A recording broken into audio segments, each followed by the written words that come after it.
Hello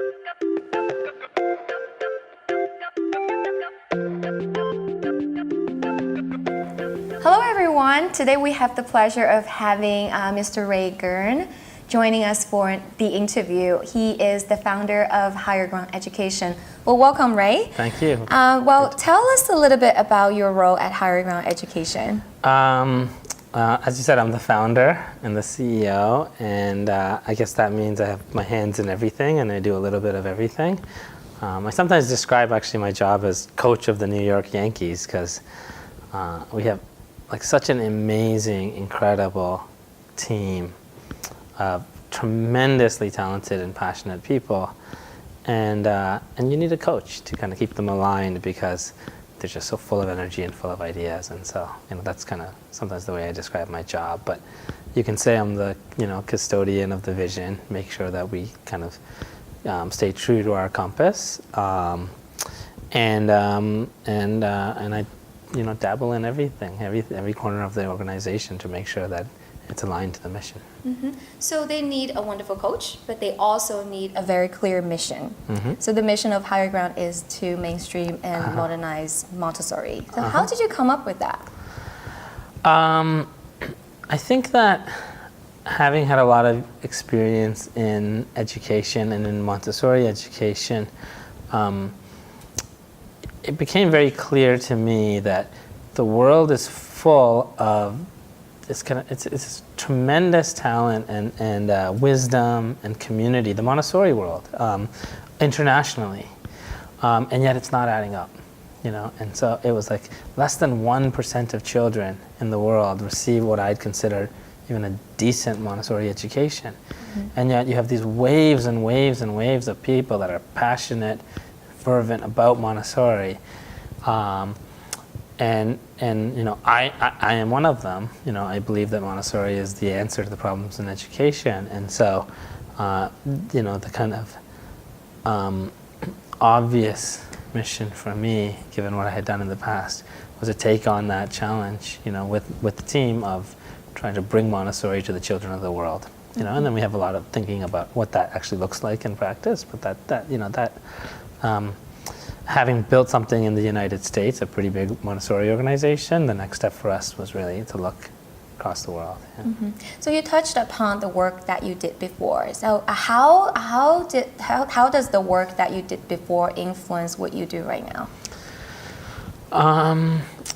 Steve Jobs talks about how you can't connect the dots looking forward, but you can connect the dots looking backwards, and that when you look backwards, it's your life. If you've lived it well and fully engaged, it looks like a straight line. And I feel that, about my life, like a lot of kind of theoretical work in university, jobs like stacking tires and cleaning carpets. When I think of what I took from all of them, I feel like it was all an arrow, pointing to this work, seeing the importance of these range of principles. So, in a sense, what I would say is that I, looking back, feel like everything I did in my life was really adding up to this. Yeah. Everything happened for a reason. Everything happened, yeah. And if you ask kind of like in what specific ways, it's different ways, right? Some things really showed me the power of the human mind. Other things, the kind of importance of education. So I tutored for a long time.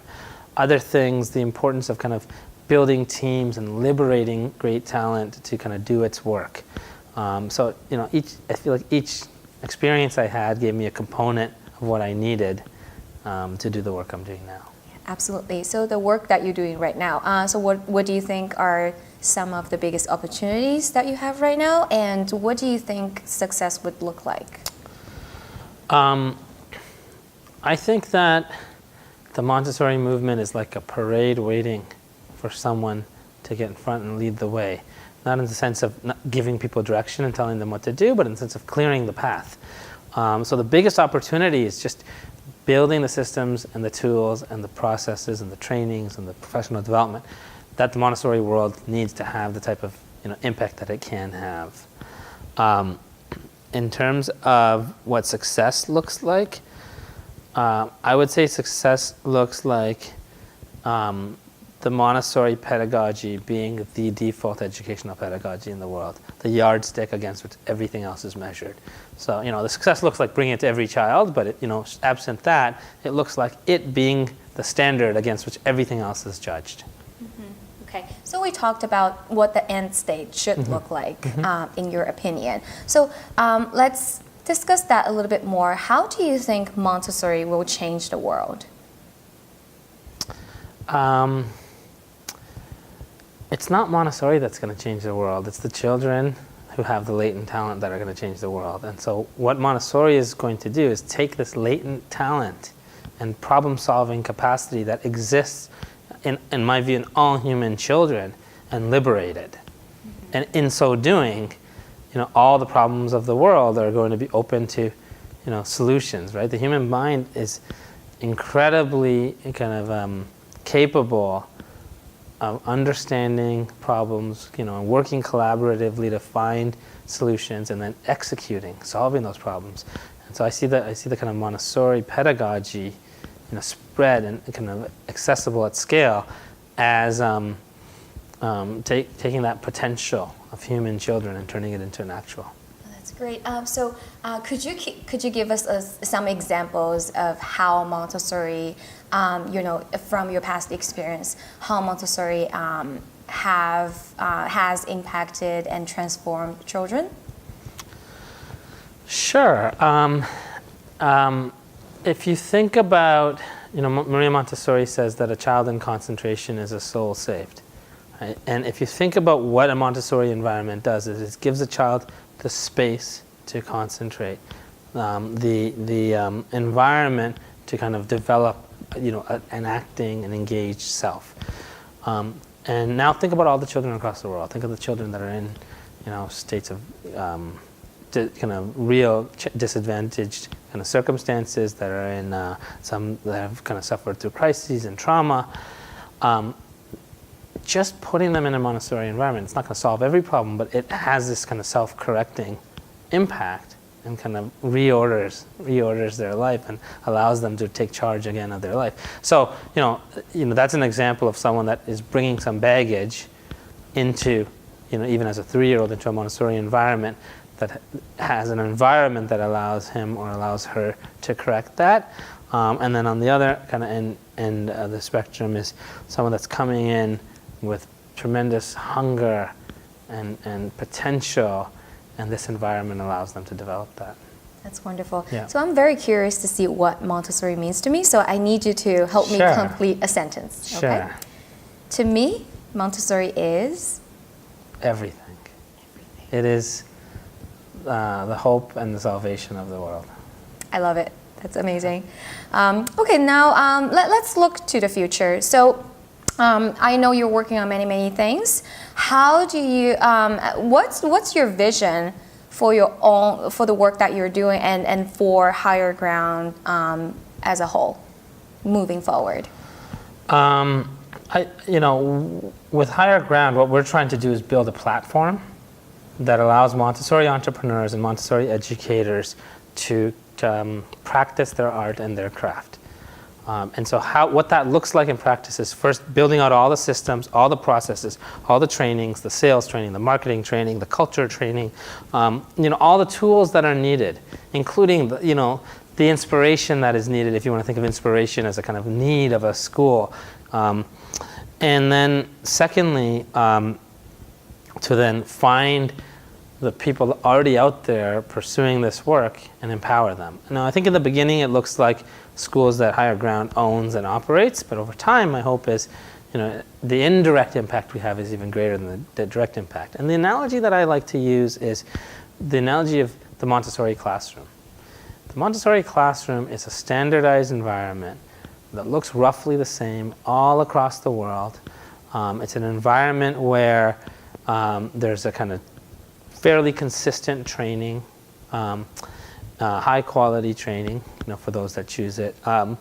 And you have tremendous kind of interraterability and tremendous consistency, whether it's in Japan or China or the United States or South Africa. The Montessori classroom is a Montessori classroom.